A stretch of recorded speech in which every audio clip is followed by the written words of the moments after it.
One, two, three, four. Welcome to Crazy Chester. Welcome to Crazy Chester. Crazy Chester's Radio Hour. Welcome to Crazy Chester. Welcome to Crazy Chester. Crazy Chester's Radio Hour. Yeah, Crazy Chester's Radio Hour. Crazy Chester's Radio Hour. Welcome to the Crazy Chester Radio Hour. My name is Andreas Werner. I'm a record producer, songwriter, and owner of Crazy Chester Records. My guest today is Doug Cox. Doug is a world-renowned Canadian dobro player, producer, educator, and artistic director and executive producer of the Vancouver Island MusicFest. He's also hosted radio and TV shows and is heavily involved in the folk music scene. Doug is one who always encourages interesting musical collaborations, such as his Slide to Freedom albums that brought together musicians from America and India. I met Doug a couple years ago through our mutual friend Holger Peterson, and we soon discovered our mutual love for all kinds of American and world music. I've been looking forward to sitting down with Doug to talk about our mutual love of music and all of his great projects that he's been involved with over the years. I caught up with him when he was in Nashville producing an album, and this was our conversation.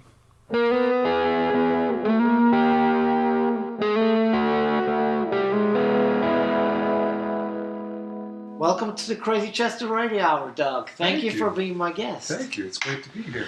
Yeah, well, thank you for driving or flying all the way from Vancouver Island to Nashville to do this interview. Well, it was a long trip, but it was worth it, and I really had nothing else going on. So. Yeah, so that's a lie. So let's just get to the bottom of this, if you don't mind. You're here in town making a record. Would you mind talking a little bit about the project? No, not at all. I'm producing a record for a wonderful fiddle player and singer named April Virch, and she's from the Ottawa Valley, originally in Canada, and is one of Canada's finest step dancers and traditional fiddle players. But this is a real step outside for her because we're making a sort of an old school country record at Bill Vorndick's studio here in Nashville. And we put together an incredible band of players, and it's just been an amazing experience. Tell me a little bit about who you got to play on the record. Well, we had Al Perkins on steel guitar and dobro, and we had Red Volkart from Austin on guitar, and Red's actually a Canadian too, but he's lived in the States for a long time. We had Jason Coleman on piano, and Jason was Floyd Kramer's grandson, so he plays piano just like his grandpa did, and his contributions to the CD were amazing. Had your buddy Lynn Williams on drums, Mike Bubb on bass, Carmela Ramsey on backup vocals, and Aubrey, I can't remember Aubrey's last name, on backup vocals as well. I wonder who I'm forgetting. You got a couple pretty cool fiddle players too. Oh, of course, yes. Kenny and Joe from the Time Jumpers came in and did some triple fiddle stuff with April as well. So it's a really cool record because it's working with Bill, who was Marty Robbins' main producer for a long time. He really knows how to get the old country sounds and where to place the piano and the steel and that kind of thing. And just working in Nashville, I'm used to producing records, but in Canada, it's like a whole different world doing it here. So it's been really fun. Yeah. So, and you have probably quite a few other Nashville connections, but you also perform in a trio with two Nashvillians. That's right. I have a brand new trio called the Primary Colors, and that's with Kim Ritchie and Linda McRae. And we've been working together for, I guess, 2 years now, but really on and off because I live on Vancouver Island, so it hasn't been that easy to get together. But most recently, we did a residency at the Banff School of Fine Arts and wrote a bunch of songs together based on the photographs of Dorothea Lange. And Dorothea was one of the main photographers during the Dust Bowl. So her most famous picture is called Migrant Mother. I think most people would recognize that photo. So we took a bunch of her pictures basically and kind of wrote a song around each photograph. And it turned out really well, and we're hoping to record that stuff fairly soon as well. Yeah.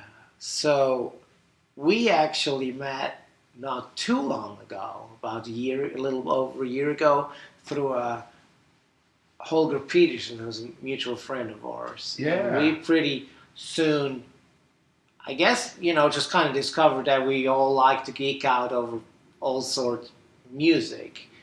And we all, I'm not saying we're all stuck in the past, but we are all very much interested in traditions and in, the roots of all sorts of music. And I know that's an important, thing for you too. Oh, it sure is. So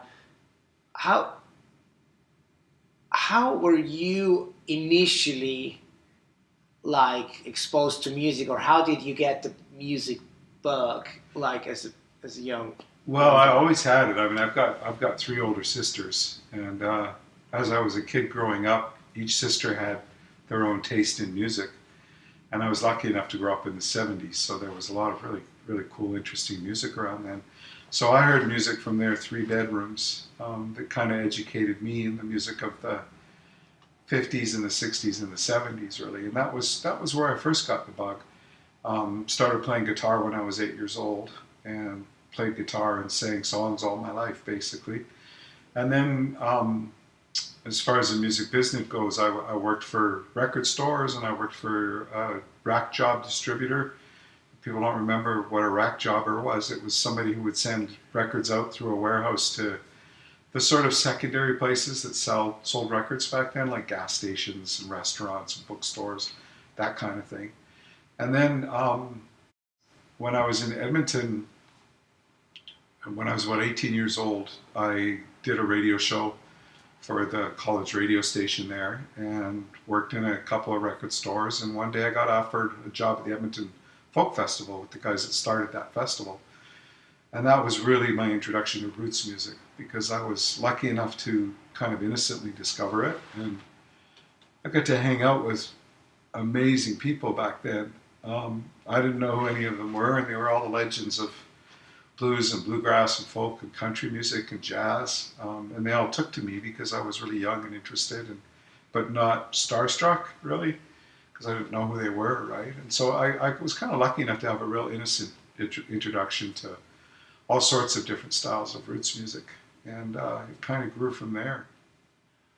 Were there any particular either performers or other music-related people that became mentors to you, or that influenced you? Oh, more for than sure. others? Yeah, back then, Al Perkins was actually one of those people, because I hung out with him for a night. He was at the festival one year with Chris Hillman and Vassar Clements and a bunch of other folks, and we just started to talk. And he was so kind and open about music that we talked about music for hours. And Long John Baldry was a real big one for me. John and I became friends back then, but then I got to play with him for the last couple of years of his life in his acoustic trio, and he taught me a lot about music. Doug Sahm was a huge influence later on, as I got to know him when he came and moved to Vancouver Island for a couple of years, and we got to be really close friends. So he introduced me to Tex-Mex music and a bunch of the Texas things that I didn't know a lot about. Townes Van Zandt, Guy Clark. There was a lot of them, and a lot of musicians that no one would know that were my music teachers too, were also a huge influence. So there was a whole bunch of them over the years. Yeah, let me throw a couple other names at you. One of them is Amos Garrett. Oh, of course, yeah. I met Amos. I didn't really get to know Amos until I moved to Vancouver Island, so that would have been in the 80s, I guess. But we got to be very close friends too, and then I ended up getting to play with him a lot, and had a lot of discussions with Amos over the years since then. He's also come and played our festival a bunch of times, but he taught me a lot about the sort of the Woodstock days. And Amos is one of those guys that landed in so many of the most important hip music scenes right when they were happening. So he went through his days with Maria Muldaur and with the Paul Butterfield Blues Band, later on with Doug Sullivan and Gene Taylor, and not only that, but he's one of the, in my opinion, one of the inventors of a style of guitar playing, which is multi-string bending. He's also one of the finest rhythm guitar players on the planet, and his approach to music was a big influence as well. And getting to play with him in his acoustic trio was a blast, because every night he would play at least one solo that just sounded like it came from Mars.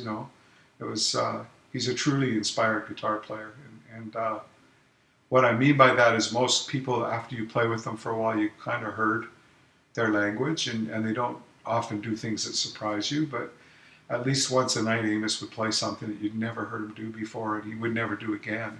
He was just one of those kind of players. Yeah. There's another guitar player you're about to play with who, to me, is like that, and that's Bill Kirchen. Yeah, Bill's a fabulous player. I'm going to be doing some playing with him at the Folk Alliance up in Montreal in February.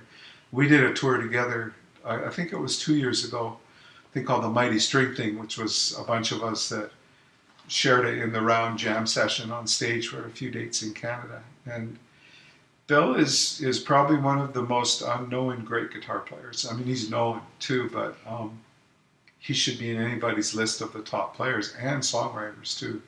The man's a brilliant songwriter and lots of fun to play with. He's one of those guys who just has a huge spark for life and music and everybody around him.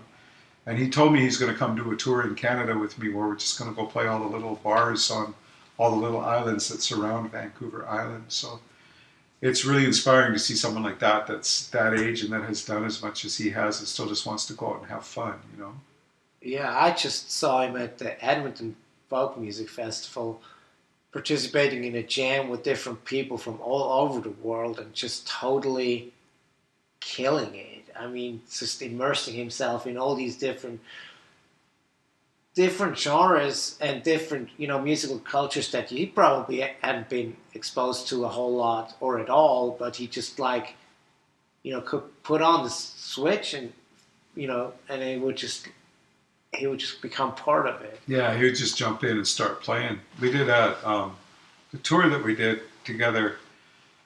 We had a guitar player. Her name is Cecile Dukinge. She's from Montreal, and she's a African blues guitar player. And she's one of those kind of players too, where her playing goes back and forth between Cameroon style of African guitar and blues stuff. She grew up in New York and Cameroon, and Bill just jumped right in with her as well.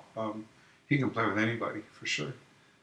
Yeah, and you mentioned him being also a really great songwriter. Another great songwriter that might not be as well known to wider public was Bob Carpenter. Yeah, Bob was one of Canada's finest songwriters, and he made a record in the early 70s that Brian Ahern produced, and it had an all-star cast, including Emmylou Harrison and Marie on backup vocals, and Russ Kunkel on drums, and Lowell George on guitar.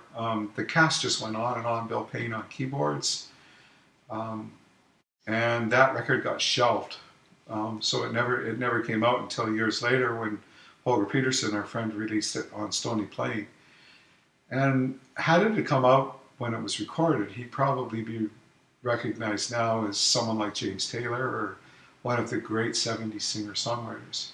And Bob was a bit of a lost soul, so he continued to write songs forever, but he kind of really had disdain for the music business. And he was one of those guys that was like a bit of a gypsy traveler, and he just wanted to write his songs and play music, and he didn't really care about the business very much. So he never really went that far after that. He passed away, probably 15 years ago now, or 20 years ago even. But he was a huge talent. And there's a record label in the States here called No Quarter Records. And they reissued the Bob Carpenter album. It's called Silent Passage. And if anybody's interested in great, great songwriters, especially from that time period, I highly recommend they find that record. Yeah, and I just got recently, introduced to him, and it's the same experience really. It's like, well, first of all, how could it fly so much under the radar that I really didn't know about him? But then also like, well, I should have. Yeah, and there's lots and lots of recordings of his demos and that kind of thing that hopefully one day will see the light of day. I know that Holger released another album of demos, which is really good too, but there's a whole bunch of other stuff still that has to see the light of day, as there is with a lot of the people from that time period, right? Like I know that you're archiving a whole bunch of stuff from the Muscle Shoals area. I can't wait to hear some of that too. Yeah, so, well, you mentioned that. Let's talk a little bit about the importance of preserving, I guess recorded history, but like musical artifacts in general, and also a little bit, unfortunately, just the danger of losing a whole lot due to a lot of reasons, due of the originators passing away and maybe not necessarily have anyone interested to keep, being the keeper of the flame, if you will. Mm-hmm. Mm-hmm. And I know we've had a lot of conversation about, what can be done to make sure, to save whatever can be saved and possibly make it accessible to people. That's close to my heart, and I know it's to yours too. Yeah. Well, I think that the main two things that are happening right now, and happening very quickly, part of the collection of music that just about every musician has is suffering from tape deterioration. So a lot of the tapes are just getting so old that they're almost at the stage where they're unplayable. And the other thing that's happening is a lot of the folks that started the roots music world, started our folk festivals and started the record labels and were the promoters at folk clubs and that kind of thing, are all passing away just because we're all getting older.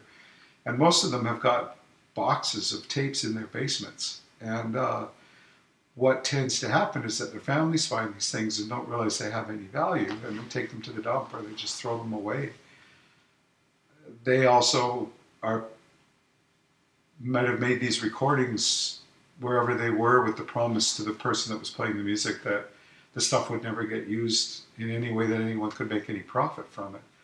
So I think one of the reasons that the tapes are disappearing now is because they don't know where to send them, where they're safe legally, where it'd be beautiful if they could all end up in a place where people would archive them and protect them and make them available for people to listen to, but not profit from them, right? Because those were the original promises that were made. So we've been talking, myself and some other friends, about starting a foundation that would just do that, just be a safe place to collect everybody's archives. I mean, think about it, most musicians that tour have got boxes of board tapes, live concert performances from all their years of playing. And the third thing that I think that's happening, and this might not be very popular opinion, is that we are being so inundated with music right now because it's so easy to go make a recording that's taking precedence over the older stuff that should be preserved. So due to the fact that technology makes it so easy for people to record, I think there's just more and more and more of that stuff coming out. And a fair bit of it probably doesn't have the same kind of value as some of these archives do in regards to actually protecting the history and the story of our musics, if that makes sense. Yeah. And the one thing is, preserve the recordings. The other thing is also just keeping the music alive by, giving the players, opportunities to play, expose younger folks to those artists. And there's this huge music or folk music festival circuit or scene in Canada that has been doing this for a long time, exposing, the public to very eclectic music, different styles and all of that. And your festival is the Vancouver Island Music Fest. Yeah. And you've been doing this for 23 years now? With this festival, 23 years, yeah. Can you tell me a little bit like how it originated and kind of how it evolved? Well, the festival itself is 25 years old. It started as a small local festival to celebrate local music. And I was lucky enough to play at the first two with different people. And so I discovered that, like on Vancouver Island, there's kind of two cities, Victoria and Nanaimo, and they're both the more populated areas, but the audience for real music was really strong up in the Comox Valley where our festival takes place. So I moved up there with my family. It was also affordable. And at the time, Victoria was becoming unaffordable, and tried to create a festival based on the model of my days with the Edmonton Folk Festival, which was really a celebration of all kinds of music, right? And it's a non-profit festival, and it's run largely by volunteers, although we have 5 staff now, of which I'm one of them, but we have 1,400 volunteers. And it's a community event where really the whole focus of the festival, as long as I'm there, is just on the quality of the music and the varieties. And I'm not sure if this is true, but in Canada, and maybe in particular in Western Canada, we don't really have our own regional music styles, right? Like, you can't really name a style of music that came from Canada, aside from like Métis fiddling, which is a real special style of fiddle playing, East Coast folk music. And there's a couple of things, right? But you can't say blues or bluegrass or jazz or rock and roll or any of those styles really came from Canada. So I think we might have been more interested in the music from other places. Canada's kind of a country full of mutts in a lot of ways. And my development as a musician has always been assimilating and trying to come up with new fusions of music. So I think that's maybe why the history is a little bit different there. Whereas in the United States, it seems like a lot of the festivals are certainly more regional, partly because the music comes from this part of the world, I know there's styles of blues that come from all the different regions of the United States, right? Or bluegrass or even country music, but we don't really have that in Canada. So it may have given us a bit of a different approach towards how we're perhaps more open to what the word folk means, for example, Yeah. Another thing I'm fascinated by right now is that I think most styles of roots music developed in isolated culture. Part of the reason that a style might have happened was because of the rhythms of that place and because of the dialect of that place and the food and the weather and all that kind of thing. Absolutely. And since we now have the internet and the explosion of worldwide communication, I don't think there are any more isolated cultures. Yeah. So for the whole local flavors get diluted. For sure. So for the future of folk music, I'm really fascinated by that. Like, it's going to become less regional, even more so. And we're going through this stage right now where people are doing a whole bunch of different collaborations, cross-cultural, multi-genre, and all that kind of thing. They have been for years, but more and more as a festival programmer, I see that happening, right?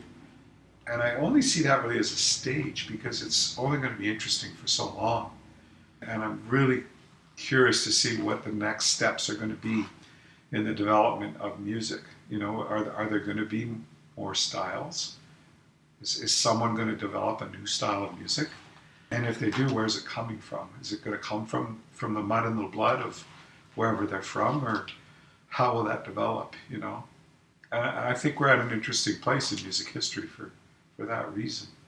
Yeah, and you've been spearheading or part of many like intercultural collaborations too, and we'll get to that in just a minute. Yeah. It's really interesting.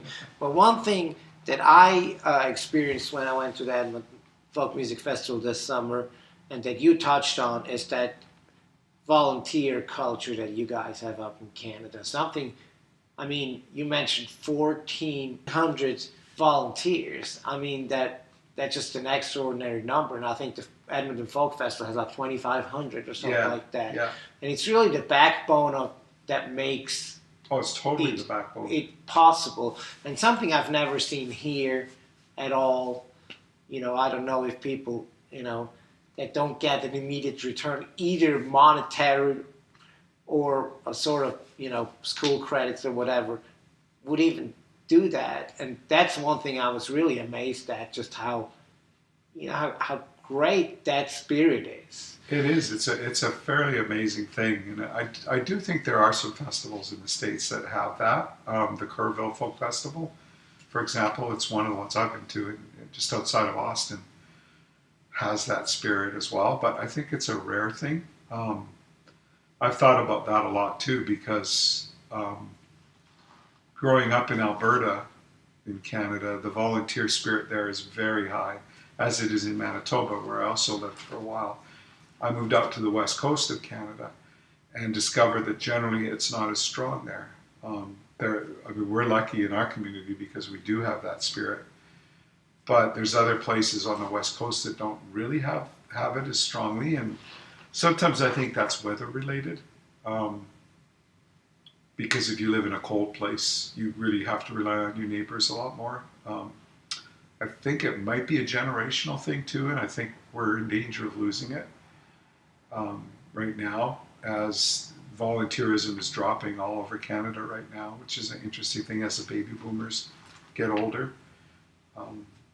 The idea of community has certainly changed with our kids. Like I know I've got 4 kids, and for my kids, their community exists within their cell phones and on the internet, that kind of thing. And I don't mean to belittle that, because to them it's completely real. It's just as real as our community is to us. But the original intent of these festivals, I think, was for, again, a fairly isolated community, whether it was a city or a way smaller place, to get together and break outside of their day-to-day experience and all come together as a community and work on making an event happen. And I know for a bunch of our volunteers, that's the most important part of our festival. The music is secondary to that. Some of them just come because they want to be part of that community, right? Yeah. We also have a campground at our festival with about 4,000 campers. So we have about 200 people that will come to the festival a week before it starts and give us a week of their lives to build the festival. And then we have about 75 that will stay after to help tear it down. But for those people, the music is almost just an excuse for this community event to happen. And when I program the festival, I try to meet musicians that will understand that. Like our festival is put on for the volunteers first, you know, and then secondly, it's put on for the audience. And thirdly, it's put on for the musicians who come. And we do our very best to treat everybody very, very well. All the musicians usually say they're treated as well or better there than they've ever been treated anywhere, which is part of the spirit of that whole thing. But if you get one musician that comes that's trying to make a career move or just thinking that it's all about them, it kind of really ruins the spirit of the thing, right? What's happening now in Canada and probably in the States too is there's more and more corporate festivals that are starting now, or commercial for-profit festivals that don't have that spirit. Their real spirit is to make money, and that's the whole point of why they put on their events. And that's kind of polluting the waters a little bit these days too, because as they get more and more greedy, the music industry gets more and more greedy in response, and the reason for these festivals is starting to get cloudy, if you understand what I mean by that. It's I'm really glad I got to grow up in the 70s and take part in these festivals in the 70s and the 80s and the 90s and the 2000s. To me, I mean, I sound like an old fart saying this, but to me, that was the real magical time of festivals and music, actually, as well. And I only hope that music will remain as important to most people as it was back then, right? And Yeah. I don't know if that's necessarily the case in general. I mean, I know here in Nashville, music is still really important to a lot of people, right? But I don't think that's representative of what's happening all over the place right now. Yeah, and one just can hope that it maybe, comes and goes in circles too. That, Yeah, maybe hopefully that's something that becomes more appreciated. yeah, absolutely. Um, so the festival is a big part of your life. Then there's also the playing and the production in the recording studio, and a series of projects where you've been able to combine the producer's hat and the player were recording projects that are called Slide to Freedom. Right, yeah. Can you tell me a little bit about how that started and kind of what it is? Well, Slide to Freedom was a project. We made 3 records for a label called Northern Blues up in Canada. And it's with the great Indian slide guitar player named Vishwal Mohan Bhatt, who most people would know from the record that he made with Ry Cooder called A Meeting by the River, which won a Grammy, and his son Salil Bhatt, who was really my partner in Slide to Freedom. And we had a various revolving member of cast members for the different projects that we did together. But I met them, try to remember where now, I think it was at the Vancouver Folk Festival the first time I met them. And I'm mostly a lap style slide guitar player. That's kind of my specialty. So I play dobro and other slide guitars. And I asked Vishwa after we played together in a jam session at a festival if I could come study with him. And he said to me, no. He said, no, you can't come study with me, but we'll make a record with you if you want to, which I took as a unbelievably huge compliment, right? So we carried on to do that. We made 3 albums over the period of about 6 years and toured together quite a bit. And it was a collaboration of mixture of Indian slide guitar music and what I do. And I think it was a really successful one. The reason being that I didn't try to play like an Indian musician and they didn't try to play like Western musicians. We just played. And our own personalities came out of the playing. And I think those are the cross-cultural collaborations that actually work. Most of them aren't that. Most of them you see that one side of the fence is trying to be too much like the other side of the fence. So we did, our first CD was basically just us and an amazing tabla player named Ram Kumar Mishra from India as well. And then our second one was with the wonderful New Orleans singer named John Boutte. He came in and flew into Canada and we recorded with John. People would know him.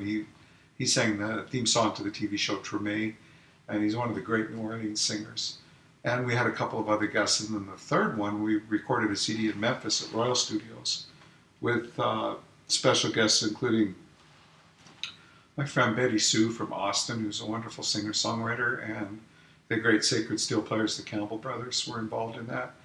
And Calvin Cook, who was one of the fathers of Sacred Steel guitar as well. So that's as far as we've gotten with that project, and we're now talking about a 4th one that we might do with a symphony orchestra, which would be a lot of fun to do that too. And since then, I've also met a South Korean slide guitar player, a woman who plays lap style South Korean slide, which is the way she plays is kind of like a step between Indian players and Western players, and it's not quite as frenetic as the Indian players. It lies somewhere in between. So I want to do a project with her or with her and them. I'm not sure which way to go with that one yet. And it's really fun. I mean, I've gotten to work with Tibetan musicians and African musicians and musicians from a whole bunch of different cultures. And that's my favorite thing to do as a dobro player, because Jerry Douglas and Rob Ikes have pretty well got it covered otherwise, like it's pretty well been defined and discovered in bluegrass and country music. Yeah. And I like to step outside and try to discover what could happen with that instrument in other places. Yeah, and I'm sure you agree when I say no matter where you go, you always learn. Oh, absolutely. And Yeah. I know you're kind of on the other end of that spectrum too, that over the years you've done some educational projects and taught too. So how important is that to you? Maybe you can talk a little bit about some of the educational videos that you've been involved with. Well, it's really important to me. First off, as a musician, it's the best way to learn is to try to teach, because often when you're teaching, someone asks you to explain something, and you may have never explained that before, and you discover that you can explain it, and at the same time you develop a deeper understanding of it yourself. I teach at a lot of music camps, and I've helped start a few of them and that kind of thing. And the reason I love music camps is because when you go to teach at a camp, it's all about music. No one's interested in the music business or anything like that. They just simply want to play. And I love that part as well, because I still love the personal connection between a person and their music at whatever level they're at. Whether they're a pro or whether they're just starting out is one of the most beautiful things about music to me, and it's so refreshing after working in the business all the time to, as you know, as a studio guy, it's so nice to just get to the music, and then the personal connection that you make with people, which is also why we do this. So the teaching part is super important. It's also a good source of income. I've done books and videos and DVDs and all that stuff, and I had a company in Canada called LearnRootsMusic.com, and we produced 43 instructional DVDs with people like Amos Garrett and Martin Simpson, and we had a whole catalog of stuff, and I got to direct all of those. So I got to be the guy sitting behind the camera asking my favorite players how they do what they do, which was a great education as well. And that stuff's all about to be reissued by a wonderful company called TrueFire, and they're one of the best, most up-to-date, modern instructional companies on the internet. So that's all. We entered into that business right when the DVD market was about to crash. So it kind of was like going on a big spiral upwards, and then within about a month it just dropped. And a part of that was because of YouTube, because everybody just started putting these things on YouTube. So we took that catalog and we filed it for a few years and said sooner or later somebody's going to be interested in this stuff, even just from a historical perspective, But the study of music is my greatest joy, It's why I do what I do, and if I could make my living only as a player doing really cool things, then that's what I would be doing, But partly because of where I live and partly just because of the way the music business is, if you decide to be a full-time musician, you kind of have to either lock yourself in a box and do one thing and say, this is who I am and this is what I do, and then try very, very hard to go out and make a living doing that, or maybe be a studio musician, which is also a really cool thing. I'm not knocking it at all, but I've always had a really short attention span, and I really like to bounce around and try different things, So I'm blessed because I get to do all this work in the music business, and that affords me to do only what I want to do with my music. And I feel really fortunate for that, because I've toured a lot, for 30 years I've toured, and that can become a really brutal way to make a living after a while. After you've done it for a while, at first it's really fun and exciting, but it gets old if you have to be out there, 8 months out of the year or something like that. It's really tough as you get older. Yeah. So we just talked about the educational videos, you creating content.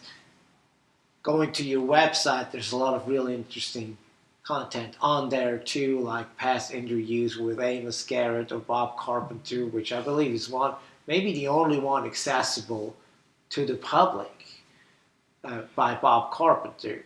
I think that might be true. Yeah. And for a while, you also had your own TV show. I did.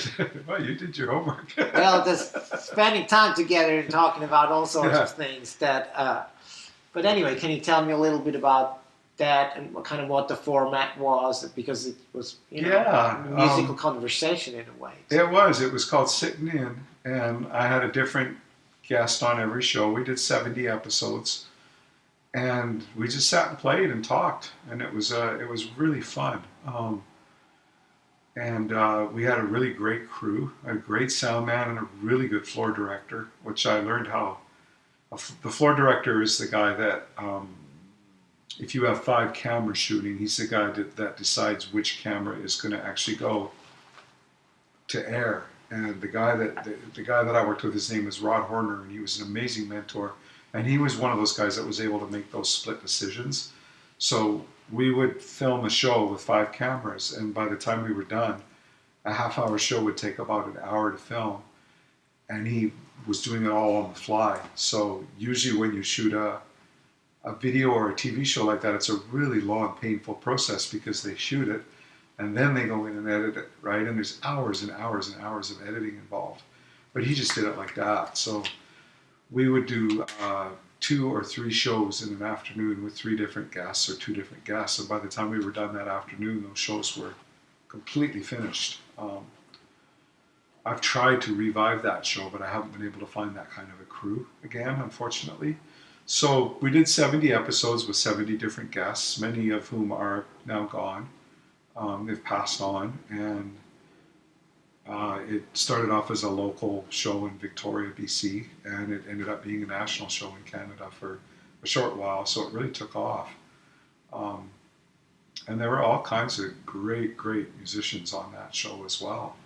Unfortunately, most of them are gone because I ended up with all the master tapes, and I got tired of moving them because they were on 3 or 4 inch tape. So they took up a whole room to store them. And one day I got mad about 20 years ago with them and just took them all to the dump. Which is really a stupid thing to do. Yeah, like breaking your own rule of preservation, if you will. Yeah. There's a few on the YouTube, though. You just search Sitting In with Doug Cox, and there's a couple of really good ones on there. One of them is a archive of the great slide guitar player named Bob Brosman, who was an American, had a very tragic life, but he was still a really great musician, and I'm really proud of that show and that it survived because it kind of archives a bunch of his approaches to playing that have since disappeared, and there's a few other ones on there too. Yeah. So I feel like in the past 45 minutes we covered a lot of ground. Is there any particular project or collaboration or side of you feel like we haven't had a chance to talk about? I don't think so. I could talk about music for hours, just like you, No, I mean, I just feel like I've lived a totally blessed life. I mean, I'm 56 years old, and I feel like I've gotten to do so many things. So fortunate to have had the journey that I've had, and I hope it'll continue for quite a while still. But I have a whole bunch of new projects coming up that I'm working on, and it's being Canadian. Part of that means that you think of an idea and then you go after the funding for it, which usually takes about a year, and then you do the project if you get the funding, And there's other projects that are small enough. I'm going to be doing a record with a great blues guitar player from Portland, Oregon, named Mary Flower, and Mary is one of my favorite players in April. But that's a small enough thing that we can just do it at my studio, in my house, So I like to try to balance what I do with really affordable projects and then the odd outrageous one. And the one thing I learned from doing this CD I'm working on right now with April is that we took about 2 years for this idea to develop. And she phoned me and said she wanted me to produce her next CD. And then I said, what kind of CD do you want to do? And she had about 6 different ideas. And we just kept whittling away at it till we kind of had a really clear idea of what it would be and where we would do it and who would be involved. And it was kind of a new lesson for me that sometimes it's really worth letting these things percolate to the point where when you hit the recording studio, you've got a really clear, thought out artistic vision, as to what you're doing. So I want to try and take that approach more in the future instead of just sort of haphazardly throwing musical projects together and recording that time period and then moving on to something else. It's really nice to be that focused and give yourself that time to develop a CD. I think the reason there's a lot of CDs out there now that aren't that well thought out, they're just not that easy to listen to even, because it's almost too easy to make them at this point. Yeah, that's certainly true. It's like there's like the different, maybe different gatekeepers and different kind of, hurdles to even be able to make a record. And now it's like you can hum in your phone and put it out. Yeah, absolutely. And in some ways that's a good thing, isn't it? It is, it makes a lot of things easier. But easy is not always good either, because it's if you have to, really work hard on a concept, then sometimes it might be even, the artistic value of it might be higher too. Yeah. Could be anyway. Yeah. But you mentioned you have your own recording setup. Yeah. At your place too, and let's say I'm this random artist from Italy and needs some good dobro on my record, but there's no dobro player in my village. They can, I guess, reach out to you through your website. Absolutely. You can say, hey, this is what I need, and they can send you the files, and then you can collaborate. Yeah, that's mostly what I do at my home studio is just lay down tracks for people. Yeah, and I love to do that too. It's really fun. Made a lot of close friends that way. I was fascinated coming to Nashville to think there are musicians that have studios like that, but it's almost like a long time ago I thought I could come to Austin or Nashville and get to know people and play with them and then go home. And they would send me stuff to play on, but I discovered very quickly that that's just not the way things are done, right? So the minute you leave town, you're generally off the radar for being a player on a recording. I also heard that in Nashville, like if you're a touring musician, you don't get a lot of studio calls because you have to be available. And if you're a studio musician, you don't get a lot of touring calls because same thing, and I didn't really realize that. And so most of the musicians that I work with out of my home studio, when I lay down tracks for them, they tend to live in more isolated areas as well, or in other countries, or other cities, not including Nashville and Austin, which is, for me, was a really cool thing to learn too. Yeah. Yeah.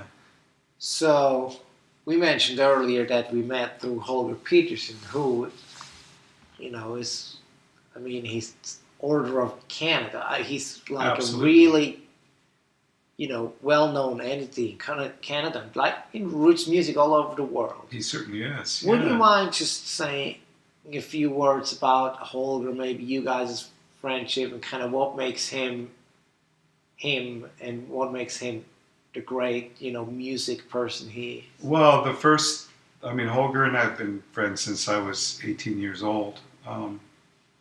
So we've been lifelong friends for sure. And I think the first thing that makes Holger such an amazing person is that he really, first of all, he's one of the nicest guys you'd ever meet. That goes without saying.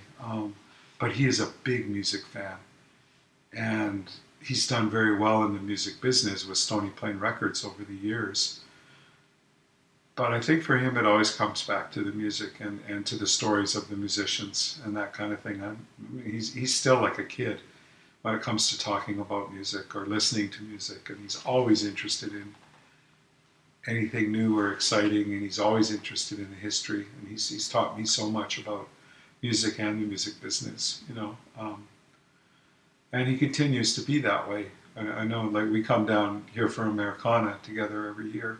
We have for the last few years. And I know he spends all his time just running around interviewing all these guys, right, that are his heroes. And he makes use of that. He's got a national radio show on CBC called Saturday Night Blues, and the oldest running blues radio show in Canada on the CKUA radio network in Alberta. He does a lot of these interviews for his radio shows, and now he's writing books that feature them as well. But I think he'd be doing this even if he didn't have an outlet for it. You know, it's just his sheer love of music and of collecting records and that kind of thing really make him who he is, you know. He's also a drummer. I don't know if you know that about him. I didn't know he was still, but I knew that Yeah. that's kind of how he got started too. Yeah, and he's made some pretty important recordings over the years, some really historic recordings, you know. He will help anybody. I mean, anybody that reaches out to him, he goes really out of his way to help them and support them and develop them. So he's one of North America's musical heroes, really, you know, in all the work that he's done. Yeah, and as he, started out, just the greatest guy. Yeah, absolutely. Yeah, he does it from a real humble place and from a real love for the music, you know. And I think that really makes a difference, you know. And anybody that's done it for as long as he has, not just ended up bitter and jaded and twisted because of the music business. It's pretty admirable. Yeah, absolutely. So, to conclude this, and I know you're always busy and you always have a lot of projects cooking. Right now, you're already knee-deep in, programming and preparing the next edition of your festival, which will take place from the 12th through the 14th of July. That's right. Next year. And besides that, what are some of the projects you have coming up? Well, I'm working on some more educational stuff for True Fire. I'm gonna be doing some lessons for them, and I'm starting a channel for them that's going to be based on interviewing musical legends that are people that are sort of inventors of styles of playing or that kind of thing, but might not necessarily be the world's greatest teachers. So I'm going to start interviewing them and specifically asking them about their playing. And some of that stuff will start to show up through True Fire over the next while. I'm working on the project with my new trio, like you said, the Primary Colors. I'm working with Mary Flower. I'm going to be doing, hopefully, this project with the South Korean guitar player. Those are kind of the main ones right now. I'm always doing a bunch of other stuff too. You're going to Folk Alliance. Oh yeah. And collaborate with a whole bunch of people there. Yeah, that's mostly just to have fun. I'm just going to go there and for the last 3 years I ran the music camp at Folk Alliance, and I'm not doing that now. So the last 3 years I haven't really gotten to just take part in the conference. So this year it's in Montreal, and I'll be going there as a scout for our festival. But also I'm going to go and just play with my friends and get back to the music again every chance I get. Yeah. So I wish you just the best of luck with all of your projects coming up. Thank you, Andreas. And thank you so much for spending this past hour with me talking about your life in music. My pleasure. Thanks so much.